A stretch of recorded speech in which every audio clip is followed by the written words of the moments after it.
here for oral argument on Chandler versus Roosevelt, Water Conservation District. It's our number CV-24-0267. A few things before we get started. First, you might have noticed that this is not Justice Mariana Cruz. Justice Cruz has recused herself in the matter, and so we have Judge Chris O'Neill from the Court of Appeals Division 2 has come up and has kindly agreed to sit on this, so thank you very much, Judge O'Neill. Also, each side, of course, you guys are experienced counsel. You know you each have 20 minutes. You know you can keep whatever time you wish for rebuttal, but you keep your time yourself. With that, Mr. Berg, please begin.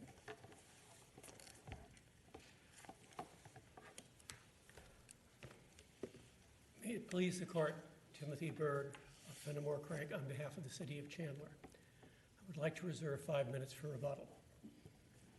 The decisions of this Court are clear. In order to subject the state or its political subdivisions to a statute of limitations, the legislature must expressly and definitively state that it intends the statute to apply to the state or its political subdivisions. Section 12-821 does not expressly and definitively say that it applies to claims by the state or its political subdivisions. Where are we with, you said expressly, that the state needs to expressly exclude itself, I suppose, or include itself in the statute of limitations. What about in Glen Eyre, we talked about necessary implication. So here, I mean, well, just tell me, do we consider necessary implication? You asked that better than I would have. Oh, well, that's if you look at Glen Eyre doesn't apply necessary implication in the way in which it would apply here. This Court has been clear. If you go back to Bisbee, you look at Glen Eyre, you look at all of the cases, and I won't try to tell you all of them that are cited in the state's amicus brief. Each time this Court has said the legislature has to expressly make the statute of limitations apply to the state. That's been the rule since before statehood, and certainly since the 1920s. It's a 100-year-old rule, and it's existed, and it clearly says that the state can do one of a number of things. One, the legislature can say, state political subdivisions, you're subject to the statute of limitations. Two, it can have the statute say something like, the state and its political subdivisions are subject to all the usual defenses. It can use notwithstanding language, which the Court found good enough in Glen Eyre. It could even have done what the Buckeye Water Conservation District did here, which is write a statute which says all claims against the state must be filed within 1 year, and this including claims that would otherwise be subject to nullum tempus. The legislature didn't do any of those things. But going back to the necessary implication in Glen Eyre, it dealt with it said, yes, the notwithstanding phrase in that case certainly meant that the statutory 12.510 was subject to that as well, and that was expressed. But then it had to deal with the common law principle, and it said by necessary implication. So there it did use necessary implication to say that the common law does not apply. Your Honor, I don't think there's anything about the necessary implication of 12.821 that means it has to apply to the state. For the same reasons it doesn't apply expressly, it doesn't apply by necessary implication. We cited you the legislative history here, and what it shows is the purpose of 12.821 was to create a system where private parties could sue the state, know what the statute of limitations is. It abolished this rather confusing notice of claim statute that existed. But the purpose never was to apply it to the state. And there's nothing about 12.821 that applies it by necessary implication when it doesn't apply it expressly. Mr. Berg, what about it says all actions against any public entity? Doesn't that sweep in Chandler and RWCD? No, Your Honor. First of all, the nullum tempus doctrine applies to who the plaintiff is, and there's nothing in that statute about who the plaintiff is. It tells you who the defendant is, it tells you what claims it covers, but it doesn't tell you what plaintiff it applies to. And again, this Court has been clear going back to 1938 that if you want to make the state subject to a statute of limitations, you have to use express definitive terms. And something like all sitting there by itself and no description of the plaintiff, if it said all claims including claims by the state, that would be a different statute. But that isn't what this statute does, Your Honor. We read, we read statutes in context with related statutes. And I noted that the very next statute, 12-821.01, talks about persons who have claims against a public entity. Do we read those statutes in context with one another when we're interpreting 12-821? I think if you're going to read this in context, Your Honor, you have to read it in context of all the statutes. And we cited you a number of statutes where the legislature has expressly included the state in a statute of limitations, and their failure to do so here seems to me to be determinative. But I don't think it makes a difference that they uses the term. Again, 12-821.01 tells you who the plaintiffs are. 12-821 does not.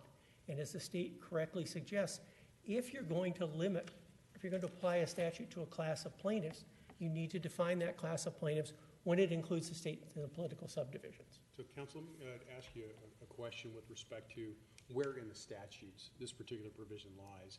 And I know it's within Article 2, but Chapter 7 mentions special actions and proceedings in which the state is a party.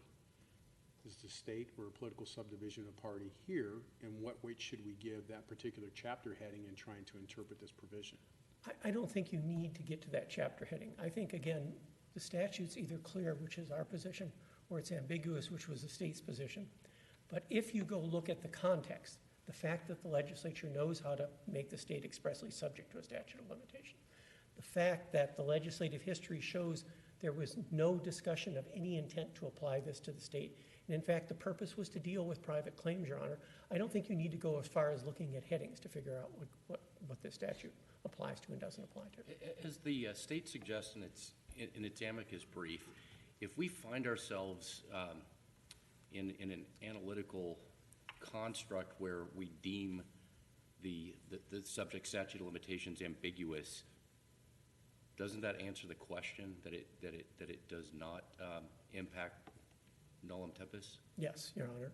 Because the legislature must expressly and definitively indicate the statute applies to the state, even if you find it's ambiguous, then the legislature hasn't met that requirement of the decisions of this court.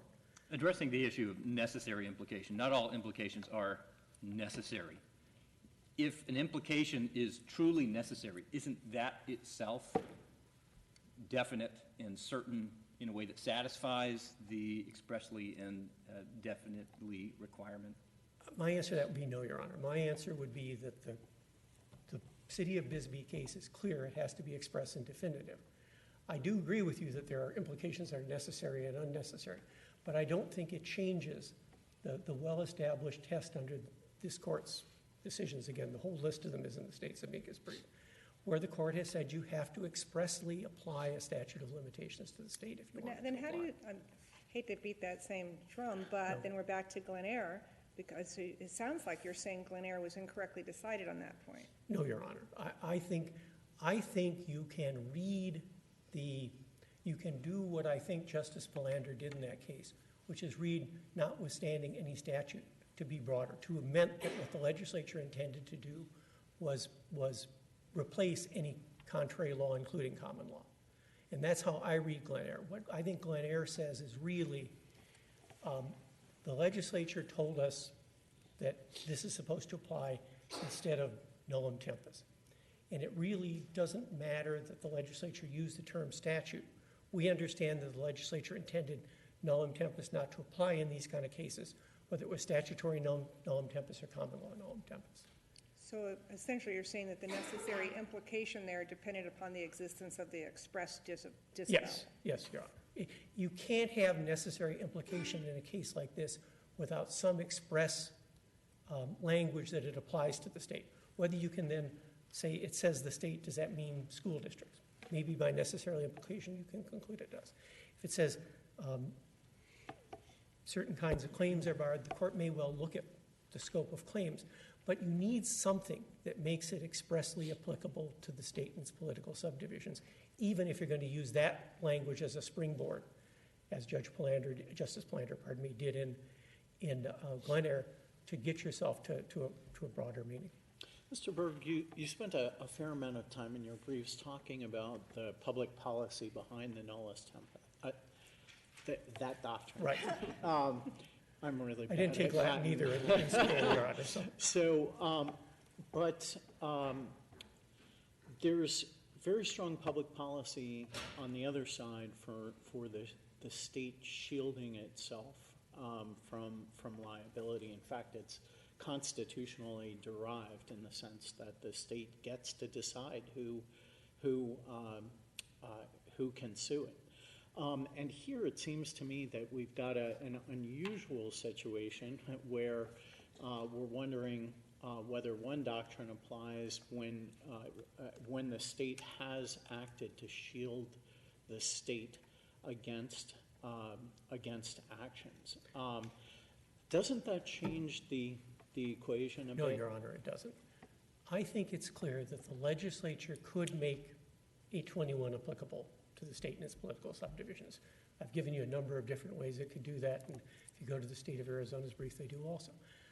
I think that given that nullum tempus has been the law of the state since at least 1938, and I think it actually goes back before that, but I'm thinking of the Bisbee 3 case. If the legislature wanted to protect one political subdivision of the state from a lawsuit by another, it would do so expressly. If you go back and look at the legislative history of 12-821, what it was intended to do was deal with the problem of multiplicity of suits by private citizens against the state and deal with a problem of, frankly, a horribly unclear notice of claim statute from which I think even a good lawyer couldn't figure out when they were supposed to sue the state, much less a member of the public just picking the statute up and reading. I think the reason that this court has applied nullum tempus going back to 1938 through Glen Eyre and today is because it serves a valuable public purpose. What you are doing is protecting the interest of the public from a mishap that a suit doesn't get filed in time, and you're giving the public an opportunity to work things out. With a one-year statute of limitations in a case like this, you deprive governments of the opportunity to work things out ahead of time. You create a statute of limitations that is so draconian and so close that you end up actually undermining the purpose, I think, Justice Bullock, that you're talking about. You put both public entities in the position where instead of preserving their money and instead of working together, they're going to sue each other and spend a lot of money on lawyers, which is, from some people's point of view, a good thing, but not, I think, necessarily consistent with the public policy you're talking about. We presume, we have cases that say we presume that the legislature knows the law when it passes a statute, enacts a statute.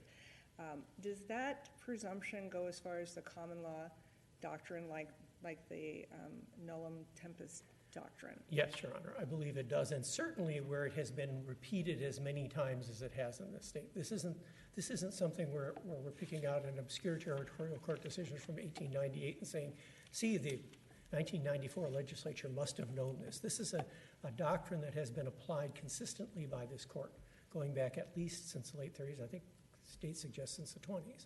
And so, yes, I think you assume the legislature knew that. And if they had wanted to change the statute of limitations and make it applicable to the state and its political subdivisions, they'd have done so. And in fact, if they want to today, they can do that. The RWCD's remedy, or at least the remedy for that side of the argument, is the legislature. If the legislature wants to change how statutes and limitations work, it's perfectly capable of doing so, as you can see from the legislative history here. If the court has no other questions, I'll save the balance of my time for rebuttal. Thank you. Thank you. Okay, Mr. Gould.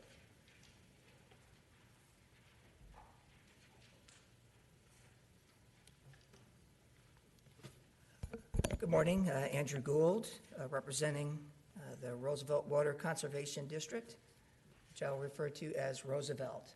Let me start out first with the legislative history. In Glen Eyre, the court set out a very clear framework. You look at the text, and then you look at the history, and it emphasized the statutory history. Statutory history is different from legislative history.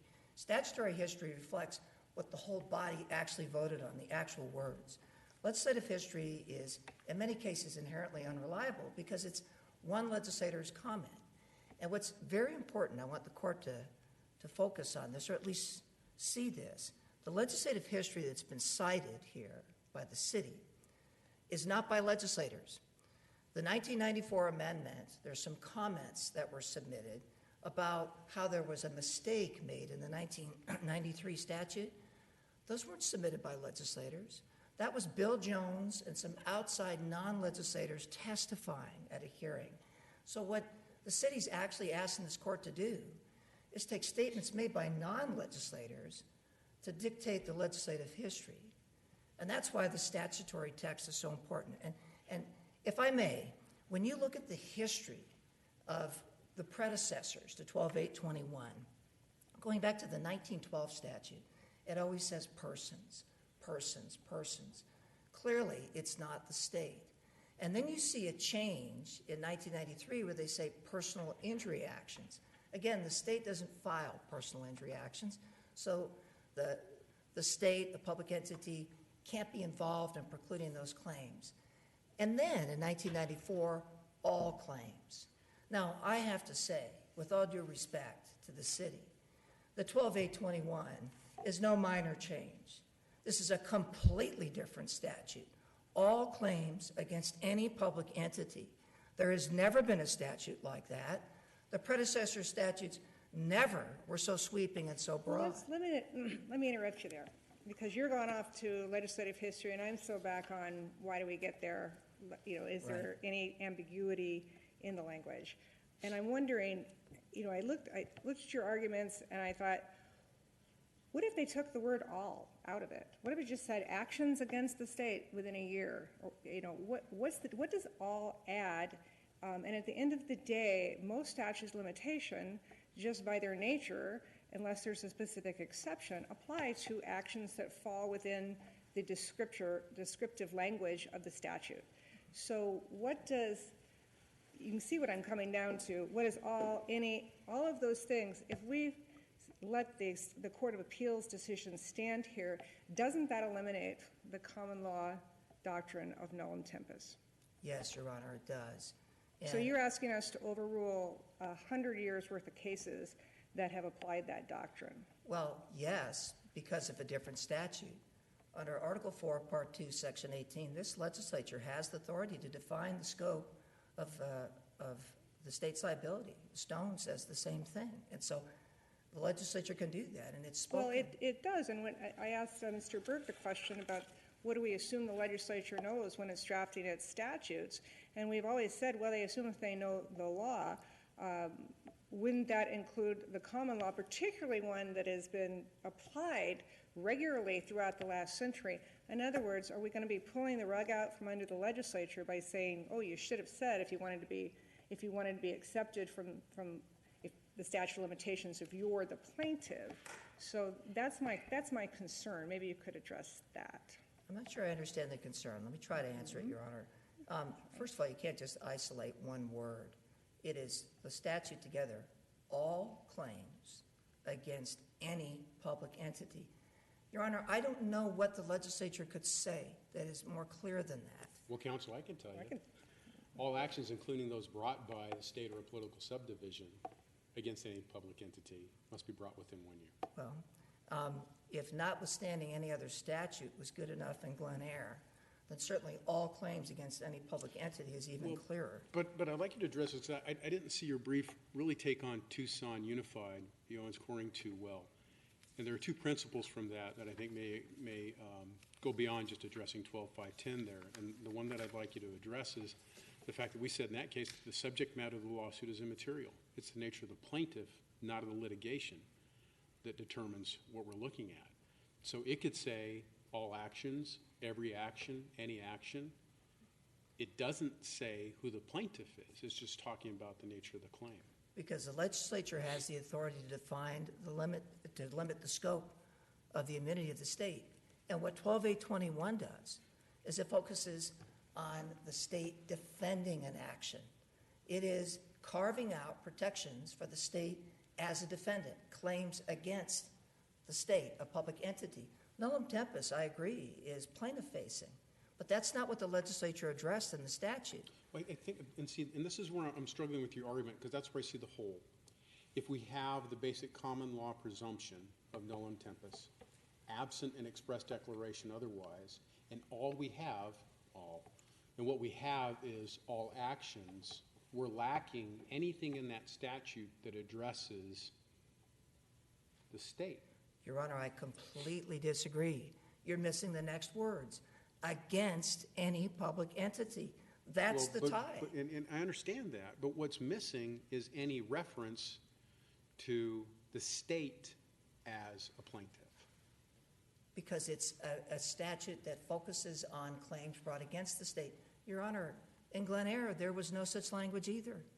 Notwithstanding any other statute, it didn't rule out anything regarding the state. It didn't reference it. In fact, what I find interesting is that the city of Phoenix, in that case, made the same argument that the city of Chandler makes here today. It says in paragraph 15, well, of course, the legislature could have expressly declared in 12-552 that the state and its political subdivisions are subject to its provisions. And the court goes on and says, although the legislature could have followed one of those avenues, it was not required to do so. So it's the same argument that this court rejected in Glen Eyre. You don't have to put that language in. You look at the text and the history. And if you look at the text of this provision, it is broad, it is all-inclusive. It is certainly as broad as notwithstanding any other statute. Well, how do you address Mr. Berg's comment on Glen Eyre when he said that you did have the express determination, the notwithstanding language in the statute in that case, and in that case the court said that 510 was coterminous with the common law. So in other words, if their intention clearly was to have 510 apply, by necessary implication, they would have to also include the common law because they're the same.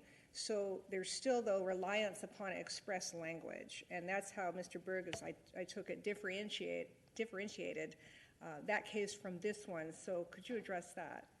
I don't see the distinction, Your Honor, because in Glen Eyre, the court said notwithstanding any other statute, not only overrides 12-510, but overrides nullum tempus. It overrode the common law doctrine. Again, the orientation here is the legislature can override a common law doctrine. All it has to do so is expressly or by necessary implication. And I disagree with Mr. Berg. That standard is all throughout the common law, all throughout the case law in this state.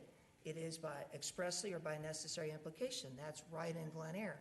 And the point being is when it's the common law, if the legislature seeks to displace it, it can do it expressly or by necessary implication. And so, well, I'm coming back to my original question to you, or one of them, was does this, if we agree with you on that, I know you're putting this in the context of 810, but doesn't it also, it'll have greater application, doesn't it effectively eliminate the doctrine completely? Because, for example, what if a statute simply said all claims out of probate code, all claims against the decedent's estate that arose before the death of the decedent are barred against the estate? If there's a statute like that, wouldn't you have to say that it says all claims, didn't make a differentiation, by necessary implication, that's the state as well? yes. So you would have to say that. Yes, it overrides nullum tempus. Yet in those, of course, as you know, just from the briefing, that particular statute I partially quoted also including claims of the state and any of its political subdivisions. They were expressed in that situation. So, I mean, that's what I'm getting at. Are you asking us to eliminate that common law doctrine? Yes. So you are asking us to overrule all of those cases? 12-821, because the doctrine applies to the state. And nullum tempus says time doesn't run against the state. 12-821 says, yes, it does. And any statute of limitation that says any claim, every claim, all claims, or just claims? No, because, Your Honor, a lot of those are general statute of limitations that have nothing to do with claims against the state. A lot of these statute of limitations that were cited by the city don't mention against a public entity at all. They're just general statute of limitations. So nullum tempus wouldn't wipe out a general statute of limitations that doesn't apply to the state. As Justice Montgomery was saying previously in his question to you, the emphasis on nullum tempus is on the identity of the plaintiff. You were emphasizing the identity of a particular defendant mentioned in the statute of limitation. It could be in the probate code against the estate. So I'm failing to see why the identity of the defendant matters to a doctrine that turns on the identity of the plaintiff. Well, Your Honor, I suppose there are exceptions to it, but as to 12A21 and its scope, all claims brought against a public entity are subject to a one-year statute of limitations, not nullum tempus. If there's a distinction between some other type of claim that's brought against a public entity, then so be it. Maybe nullum tempus has some vitality in that regard.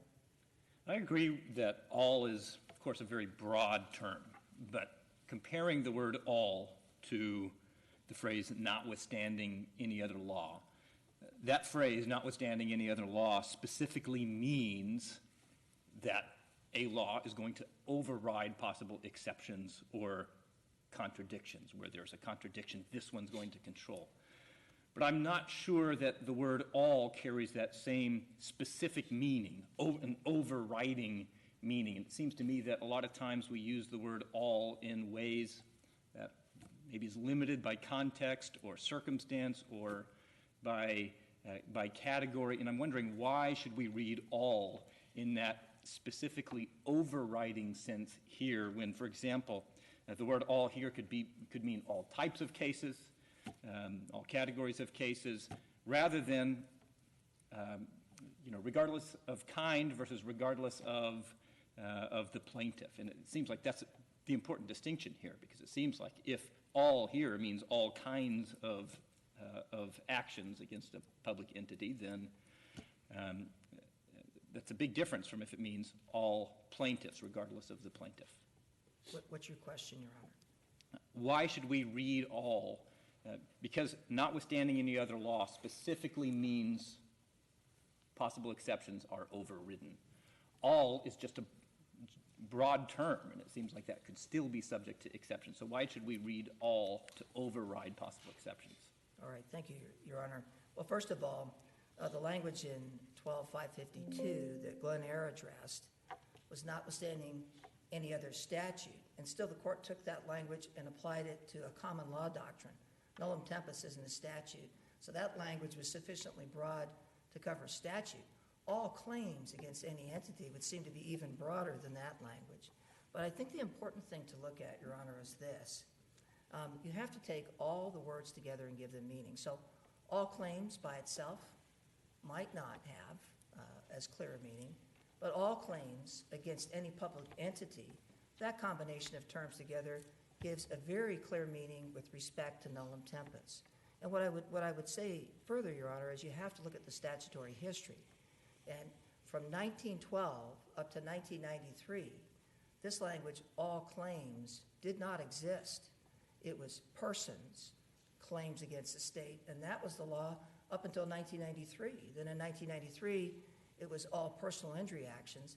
And finally, in 1994, you have a change, all claims. And so my point being this, we have to try to understand what the legislature intended.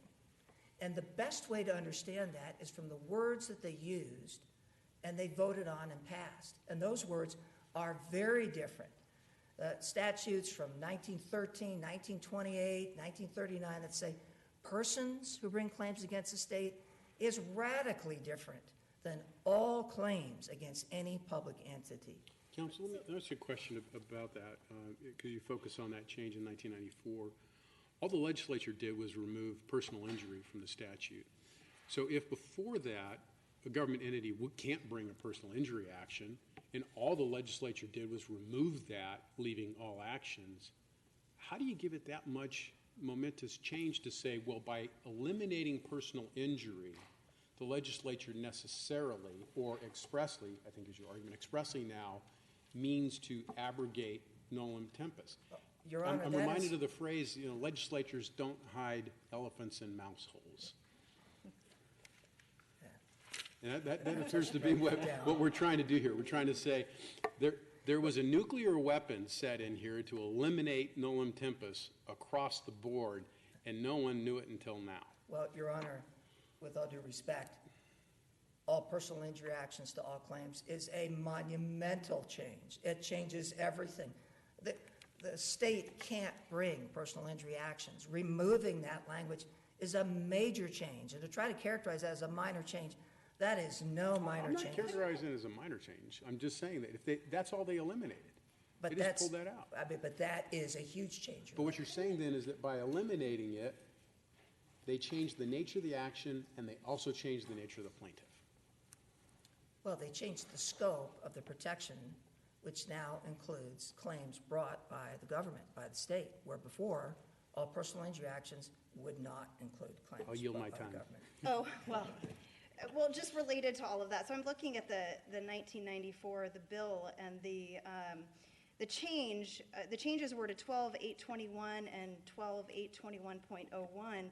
And it strikes me that the removal of personal injury, so it goes from all personal injury actions and they remove personal injury, couldn't it just simply be that the related statute, 821.01, the notice of claim statute, that they were doing that together because there's all sorts of statutes that are types of claims that are subject to the notice of claim statute beyond personal injury. So it could be employment discrimination claims, it could be a defamation claim. Couldn't it be just that the removal of personal injury was to tie that into the notice of claim statute that says persons, to be clear that all actions brought by persons are subject to the 1-year statute of limitations and have that notice of claim requirement?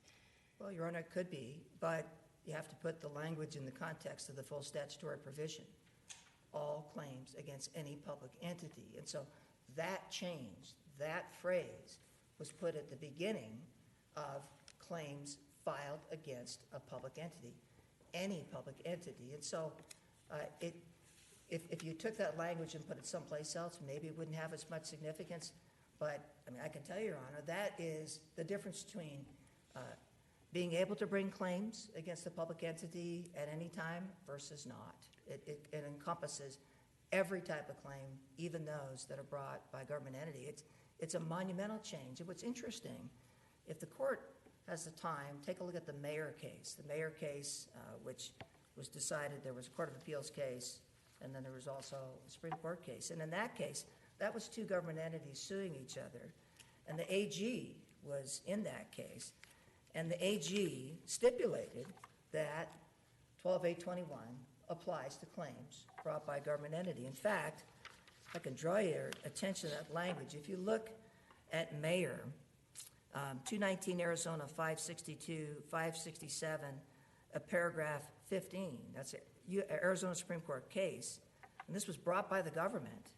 It says the parties do not dispute that ARS 12.821 states the applicable limitations, period. Same thing they said in the court below, 220-378, paragraph 48.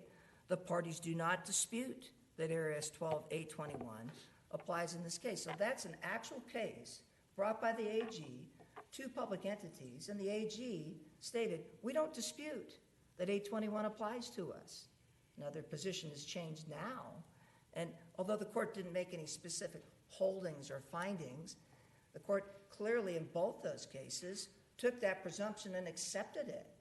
If the court thought that was wrong, and that statement that it put in its published opinions, it would have said, oh no, Nolam Tempest applies here. So I think Mayer and Glen Eyre are the two cases that definitively tell this court the direction of this case. Was Trimble wrongly decided? Well, Trimble didn't follow Glen Eyre's framework. Trimble was decided beforehand. Can Trimble be harmonized with Glen Eyre? It can, but the problem with Trimble is simply this. Glen Eyre set forth a textual and statutory history analysis. Trimble does not. And so to that extent, there may be some other valuable findings in Trimble, but it's not good law because it doesn't apply the right test. I know your time is running out, but Justice Bullock has a last question. The benefit of sitting next to the chief. 821.01 begins with the word persons. Yes. What's the consequence of that? Well, clearly, if you look at persons in that context, it's different than all claims. I think that's a distinction. You can get into the issue sometimes of whether 82101 applies to the state in general, and I've seen that change as well. There's a very interesting thing. I've been asked a question, do I have time to answer it, or do you want me to sit down? But just keep it to a direct answer. Yes, Your Honor. Be very direct to the question. If you look at the statute, I just have a note on this. So 35212E is an interesting statute because it has language, except as otherwise in Chapter 7, or Title 12, Chapter 7, Article 2. So it specifically makes a reference to the title, or excuse me, the chapter and article that 12.8.2101 resides in and 12.8.21. And what's interesting is, in that second sentence of that statute, it extends the statute of limitations for the Attorney General to file a claim beyond 820.01, the Notice of Claim statute, to 5 years. Why would it do that if 12.8.21 didn't override Nolam Tempus? Why would it need to address that? So I think these two statutes work together. Which statute is that? 35212E. But didn't it, by operation of 35212, make 821 applicable to the Yes. AG on that claim? It did. So it statutorily made it available. Yes. Well, and also 213, the next one, or private citizens, if the AG does not authorize, or does not file suit, private citizen can do so, and isn't 212E pretty explicit that it's also applying to 213? To 213? Yeah. I don't know, Your Honor. I haven't looked at 213. Thank you, Mr. Gould. Thank you. Mr. Byrd. And I guess you can answer that question. To answer Mr. Gould's question, does 35212E demonstrate that the legislature had abandoned Nolam Tempus? No, it did not. And why is that? Because, and I think we briefed this, and I tell you I don't have Title 35 up in front of me. We briefed this in our case. That doesn't change the fact that Nolam Tempus applies. I think the important thing to remember is Mr. Gould takes the position that there was some revolutionary change in 1994. We don't agree with that, obviously. But the court ought to recognize that Nolam Tempus has still continued to be the law since 1994 until this Court of Appeals decision. And if Nolam Tempus was abolished by 12.8.21, then the court would have reached that conclusion in Glen Eyre or somewhere before this. Chandler's position, let me go to Mayer then. That's where I wanted to start, sorry. Read the footnote in Mayer. What does the footnote say? It says, neither of the parties raised the issue of whether 12.8.21 applies. You should look at our opinion in the Tucson Unified School District case. We're not deciding it. Why did the court cite Tucson Unified School District in that case? Because Tucson Unified School District stood for the fact that Nolam Tempus applied to school districts. Mayer does not stand for the proposition, either in holding or in dicta, that 12.8.21 really applies to a claim by the state and it overrules Nolam Tempus. Chandler's position here is consistent with Glen Eyre. It's not inconsistent with Glen Eyre. Why? Because in Glen Eyre, as the court pointed out, the legislature expressly indicated by using notwithstanding language that the statute applied to the state. As we pointed out to you, the court can do it 3 ways, and it doesn't have, and the legislature can do it 3 or perhaps 4 or 5 ways. It can do it any one of those ways it wants to. There's no one magic way the legislature has to do this, but it has to expressly and definitively say this statute of limitations applies to the state and its political subdivisions, and 12.8.21 doesn't do that. Why do we know that? We know that because, again, as this court recognized in Tucson versus Unified School District, Nolam Tempus applies based on the nature of the plaintiff. And if you want to apply the doctrine, if you want to abolish Nolam Tempus in part or in whole, as to the plaintiff, you have to do that by in some way indicating that you're overruling Nolam Tempus, notwithstanding the law to the contrary. The state is subject to the statute of limitations. The state's subject to general defenses. that would be applicable to a person. This statute doesn't do this. It defines a type of claim, all claims, not personal injury claims. It defines a group of defendants, the state. But it doesn't tell you we're going back and changing a basic building block of Arizona law. We are eliminating nullum tempus. I would suggest to you that the legislature knows how to be express if it wants to be. We cite lots of statutes in our brief, and the state cites lots of statutes in their brief, where the legislature has expressly made a statute of limitations applicable to the state. It hasn't done so here. Mr. Gould started with the idea that what he was asking to do was overrule nullum tempus entirely, and then he sort of backed off that when the court pointed out to him there were other statutes which use terms like any, all, no. There is nothing in either the arguments made by RWCD or the opinion of the Court of Appeals that would cabin this reading that just generally using the term all, any, or its converse, no or none, would apply only in the context of 12.821. If you go down this road, you are eliminating nullum tempus, and you're eliminating it as to any statute of limitations which uses those general terms, because there's no principal difference between all as it's used in 821 and all as it's used in the statute that was read by the Chief Justice. At the end of the day, governments have to know what they can do. And to leave the law where a government has to guess whether a statute of limitations applies to it is exactly one of the reasons why you don't want nullum tempus. I mean, why you do want nullum tempus and you don't want to read it out of the law. Nullum tempus protects the public. The rights being vindicated here are not the rights of the city of Chandler to buy furniture or something. It is the right, it is a public right that's being vindicated here.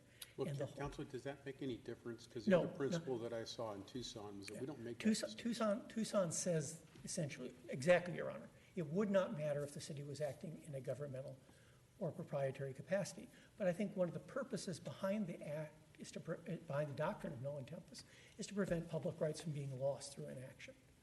And I think that's the same kind of policy that ought to be applied here. If the legislature wants to say a state or its political subdivision can only sue another subdivision within a particular statutory period, it can do that. It hasn't done it.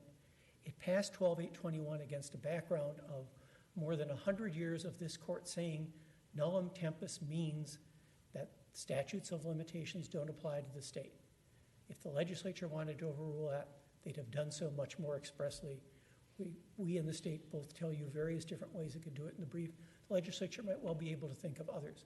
But simply passing a statute which defines a group of claims, defines a group of defendants, and doesn't mention nullum tempus and doesn't mention the plaintiffs is not sufficient to overrule either statutory or common law nullum tempus. We ask the court to vacate the opinion of the Court of Appeals and affirm the judgment entered below by the Superior Court.